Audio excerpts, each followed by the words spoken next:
Hey, you tuned in to the Agent A Show. Agent 8 is all we know. Today, we put in the intake manifold and the valve covers. I was a little nervous about it, so I called my neighbor Randy. Mind you, he has a podcast. Tune into this podcast, but I called him for help. So what did we do today?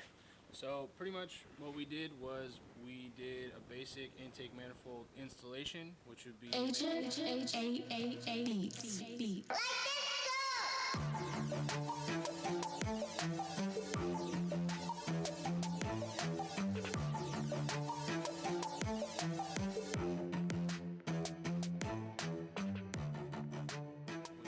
making sure that all of the spaces where you're putting the intake manifold is going to be clean, checking to make sure the gaskets fit, making sure the intake manifold fits and lines up with all the ports and jets, torqued everything down to spec, and then after that we put the valve covers on, just make it look clean, make it look nice. What did we do first?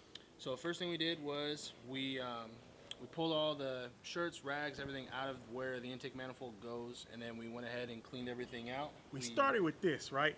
So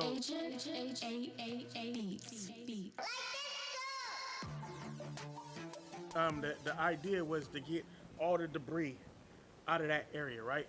And so we doing this, and it didn't have that much air, so you could have got by with this, but it was taking forever, and I don't have patience.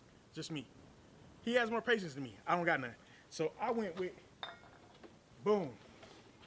We put out the big boy. I was like Scarface at the end of the movie. I'm firing away. Right? Got it all aired out.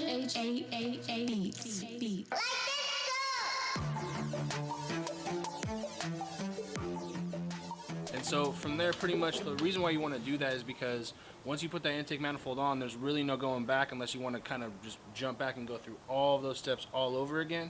And the main thing is that if that debris falls into a piston, falls into any part of your engine, it can absolutely tank your engine. And so all of a sudden, a quick installation turns into a $1,500 problem. I don't want to put $1,500 on the problem. That's not what I want to do. That's a low ball too. Okay. So then what was next? So after that, we went ahead and made sure that the gaskets were the right gaskets. We fit them up. We use what was called RTF, and pretty much all it is a sealant, a gasket sealant that you use.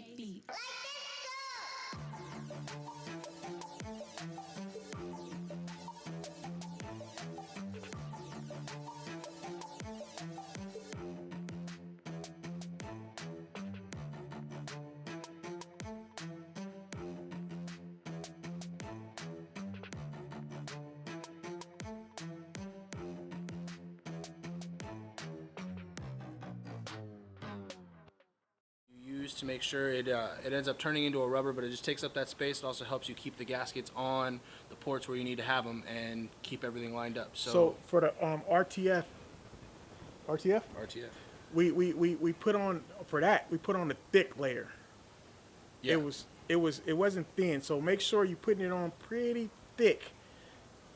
And you want to make sure that when you're doing that, that you have a thick bead of it so that it's not necessarily covering the whole space, but making sure that you have all of that RTF on there.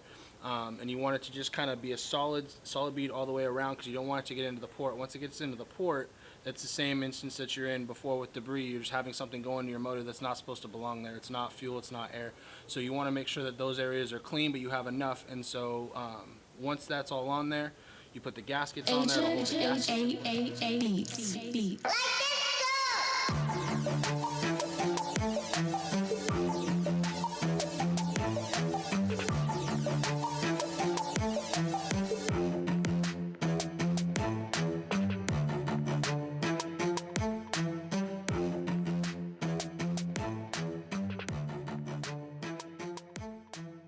Gaskets in place, and then from that point you put the intake manifold on.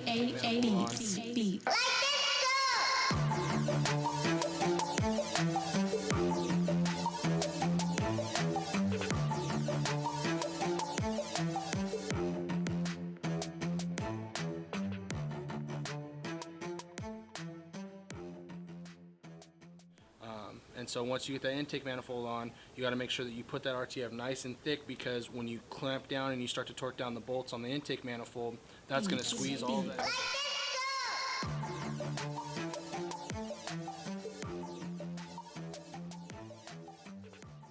excess out. So you want to make sure that you have enough, but not too much and not too close, because once it squeezes down, you're not going to know how much got into the ports, and you don't want a ton of it because then you just got rubber going through your engine. Before we get into the torque,